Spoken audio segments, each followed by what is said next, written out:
Hello my dear learners, so once again मैं हूं जीवन मौर्य। स्वागत है आपका अपनी ऑनलाइन क्लासेस में।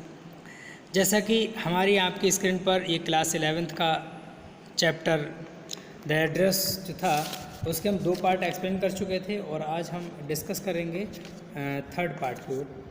ठीक है, यहाँ से देखिए my mother seem to notice, इससे पहले का हम डिस्कस कर चुके थे इससे पहले वाली क्लास में।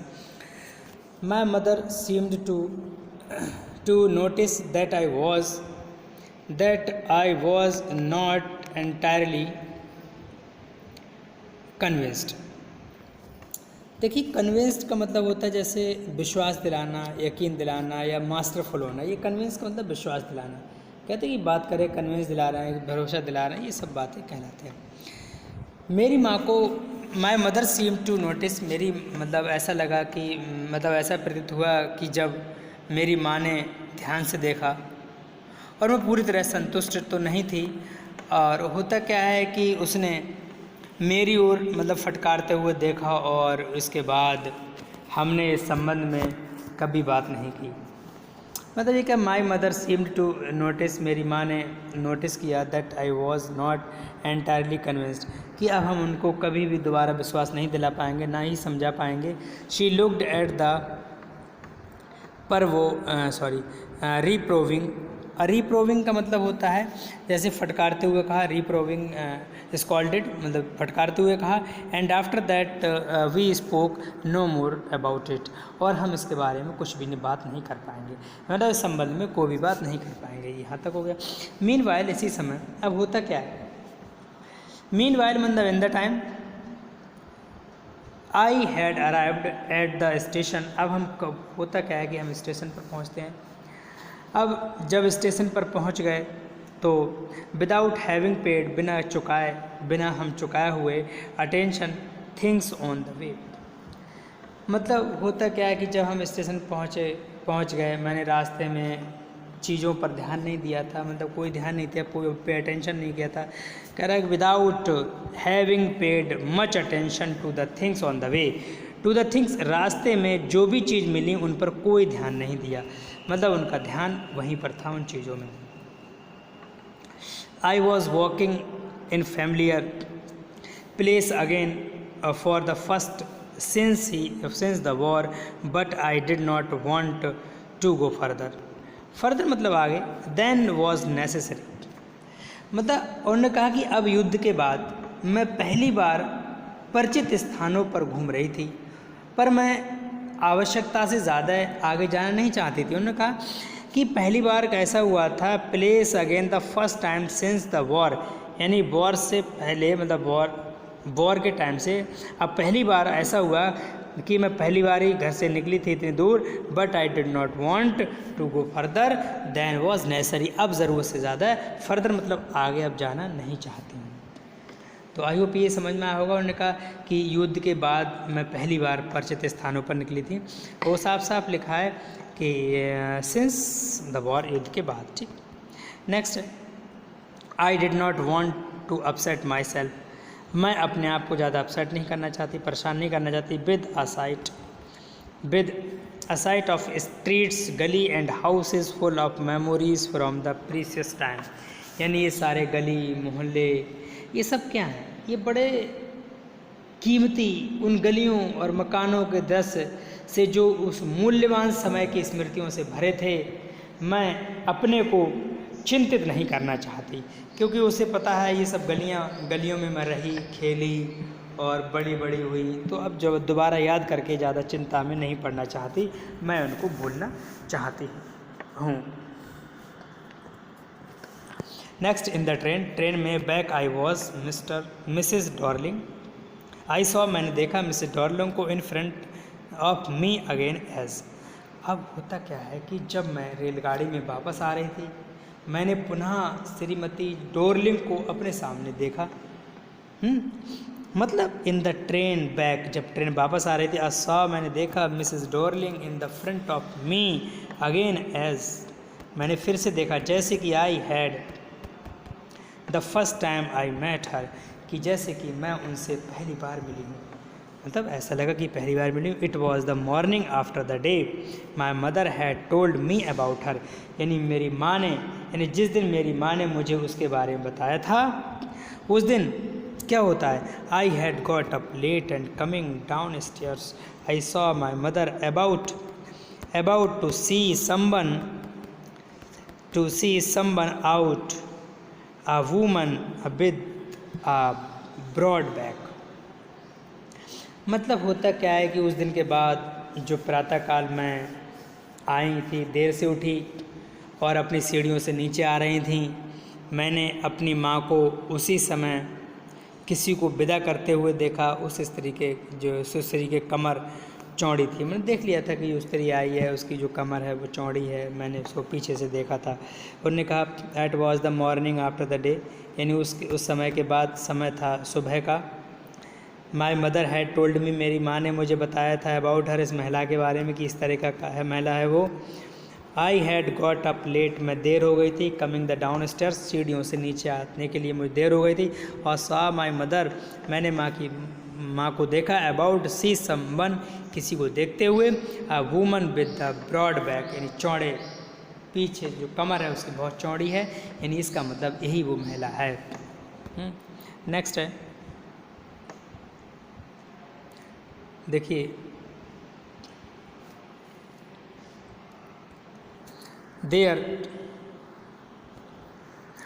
इज़ माई डॉटर, ने कहा देयर इज़ माई डॉटर, मतलब उन्होंने कहा ये तो मेरी बेटी है। मेरी माँ ने कहा, यानी there is my mother, there is my daughter, ये तो मेरी बेटी है। सैड माई मदर, मेरी माँ ने कहा कि ये तो मेरी बेटी है। She beckon to me, she beckon to me का मतलब होता है जैसे इशारा करना, इंडिकेट टू कॉल, बुलाने के लिए इशारा करना। उन्होंने मुझे बुलाने के लिए इशारा किया, इंडिकेट किया, है ना। अब बात क्या होती, जब उन्होंने बैकन टू मी बुलाया, द वूमन नोडेड, सिर हिलाया, and picked up the suitcase under the coat rack. और जब उस स्त्री ने मतलब स्वीकार करने की दृष्टि मतलब हिलाया और कोट रैक के नीचे सूटकेस जो था वो रख दिया था, उसके नीचे सूटकेस रखा। वह भूरे रंग का कोट और मतलब टेढ़ा मेढ़ा वो हैट पहनी हुई थी। उसने देख लिया था वो किस तरीके का पहने हैं, यानी शी वोर ब्राउन कोट, वो ब्राउन कलर का कोट था, भूरे कलर का, शेपलेस हैट, मतलब शेपलेस में कोई शेप नहीं था, टेढ़ा मेढ़ा आड़ा तिरछा पहनी हुई थी। Does she live for away, मतलब उन्होंने कहा पहनी हुई थी। जब वह घर से बाहर आती है तो देखती है सूटकेस को मिठाई से लाई जा रही थी, यानी सूटकेस थी, सूटकेस जो था वो उसमें मिठाई थी। उसने देखा और पूछा क्या वह दूर रहती है, इस तरीके की बात उनमें आपस में होने लगी। तो does she live far away, क्या वो दूर रहती है, आई आस्क्ड, मैंने पूछा। सीइंग डिफ़िकल्टली, बड़ा मुश्किल से देखा उसकी ओर। She had going out of the house with the heavy case, यानी ये तो बहुत भारी सूटकेस है।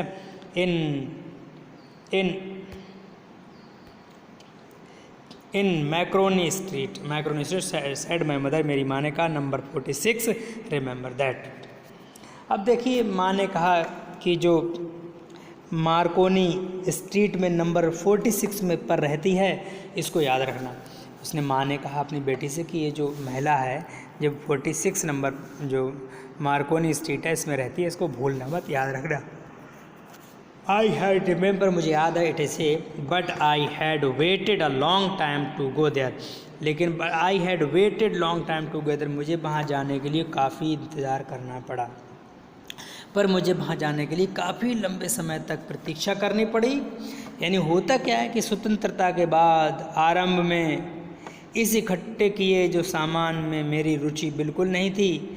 ये तो स्वाभाविक रूप से मैं उनसे भयभीत थी, सामान से, है ना। ये सब बात वो करने लगी लड़की उनकी। उन्होंने कहा इनिशियली, बेसिक रूप से, मतलब कहना चाहिए शुरुआत में, आफ्टर द लिबरेशन, बड़ा मैं भी फिर स्वतंत्र होना चाहती इस सामान से।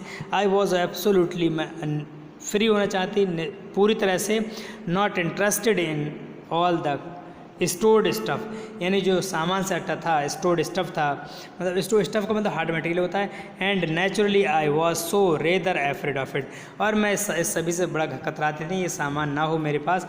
After afraid of being confronted being confronted का मतलब होता है जैसे सामने खड़ा हुआ, कन्फ्रंटेड विद द थिंग्स, सामने चीज़ें थीं, that I had belong to a connection that no longer existed, which were hidden away in the cupboards and boxes and waiting in the vain बेकार हो गया था, until they were put up in their place again. देखिए उन्होंने इसमें क्या क्या कह दिया, again which I had endured all those years because they were things. देखिए बहुत लंबी लाइन थी ये। तो उन्होंने कहा मुझे कन्फर्म था, डरी हुई थी ये सामान सब, connection that the longer exist which are hidden, मैंने सोचा था कि जो सामान है अपने सामने देखकर भयभीत थी, ये चीज़ें उस मेले से संबंधित थीं जो अब नहीं रहा, यानी वे चीज़ें जो अलमारियों और बॉक्सों में भरी रहती थीं, वे अपने स्थान पर पुनः रखे जाने की प्रतीक्षा में व्यर्थ पड़ी रहती थीं, वे इतने समय तक जीवित रही क्यों नहीं, मतलब जीवित क्यों नहीं रही और निर्जीव चीज़ें थीं, मतलब अब तक क्यों नहीं बनी रही। तो उन्होंने कहा विच वर हिडन अवे, जो छुप गई थी, पड़ी रहती थी, back their home place again, वो इंतजार करती थी मैं कब अपने स्थान पर वापस जाऊंगा। विच हैड एंड्योर्ड ऑल का मतलब होता है जैसे हम एक बहुत सिंपल लैंग्वेज में कह सकते हैं हिम्मत करना, है ना, एंड्योर्ड ऑल। तो एंड्योर्ड ऑल या फिर कह सकते हैं रिमेंबर, याद रखना, या जीवित बनी रहना, ये जीवित क्यों नहीं बनी रही, इस तरह से भी हम कह सकते हैं, है ना। ये अब तक इतने लंबे समय तक, बिकॉज दे वर थिंग्स, क्योंकि ये वस्तुएं थी, इसकी याद लंबे समय तक नहीं रुकी है। नेक्स्ट है बट ग्रेजुअली, लेकिन धीरे धीरे होता क्या है, अब धीरे धीरे क्या होता है, ग्रेजुअली एवरीथिंग बीकेम मोर नॉर्मल अगेन, यानी प्रत्येक चीज़ अधिक सामान्य हो गई, धीरे धीरे नॉर्मल हो गई। Bread was getting to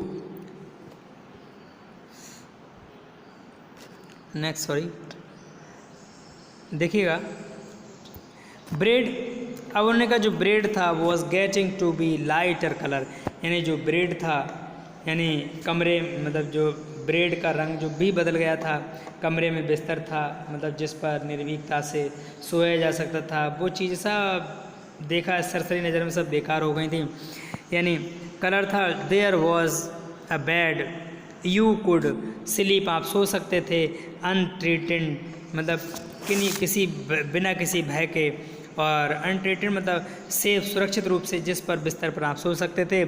uh room with the view, you were more used to glancing, मतलब ग्लांसिंग का मतलब होता है जैसे देखना, मेरी नज़र जो थी एक बार बिस्तर पर पड़ी, ईच डे प्रत्येक दिन पर पड़ती थी, एंड वन डे एक दिन आई नोटिस्ड, मैंने ध्यान दिया, I was curious about all the positions that must still be at that address, I wanted to see them touch remember.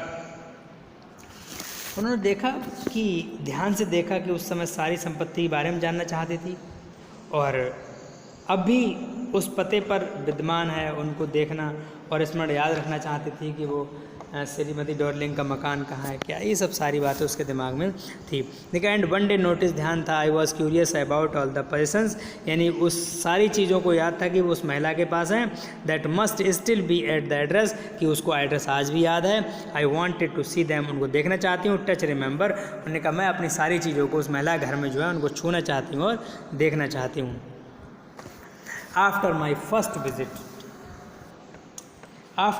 My first visit, मेरे पहले घूमने के बाद, आफ्टर माई फर्स्ट विजिट मतलब पहले जब मैं गई वहाँ से, तो मिसेस डॉर्लिंग का house I decided to try second time. अब होता क्या है, श्रीमती डॉर्लिंग के मकान पर मेरा प्रथम दौरा तो बेकार गया, मैं गया, उन्हें जवाब ही नहीं दिया, है ना। अब मैंने क्या काम किया, उसके बाद मैंने एक बार पुनः जाने का फिर कोशिश की, निर्णय लिया, तो उन्होंने कहा decided try to second time, मैंने फिर सेकेंड टाइम जाने की कोशिश की। Now a girl of about 15 open the door, अब फिर जो लड़की थी 15 ईयर्स की, उसने दरवाजे को खोला। To me I asked her, मैंने उससे पूछा, if her mother was at home, क्या उसकी माँ घर में हैं। मैंने फिर पूछा क्या उसकी माँ घर पर हैं। नो शी सेड, उसने कहा नहीं। My mother's doing my mother doing end. Errand मतलब अपने काम पर गई हैं, मेरी माँ जो है वो अपने काम पर गई हैं। No matter she I said I will wait for her. बोले कोई बात नहीं, मेरी माँ काम पर गई हुई हैं, मैंने कहा कोई बात नहीं, मैं उनकी प्रतीक्षा करूँगी। मैंने कहा कोई बात नहीं, मैं उनकी प्रतीक्षा करूँगी। तो आई होप मैंने ये जो एक्सप्लेनेशन था बहुत धीमे धीमे किया है और बहुत अच्छे समझाने की कोशिश की है, लाइन बाय लाइन, ज़्यादा हिंदी बताने की कोशिश की है इसमें। तो ठीक है, हम अपनी वीडियो को अब अंत करते हैं, फिर मिलते हैं आपसे नेक्स्ट वीडियो में। तब तक के लिए थैंक यू, बाय बाय।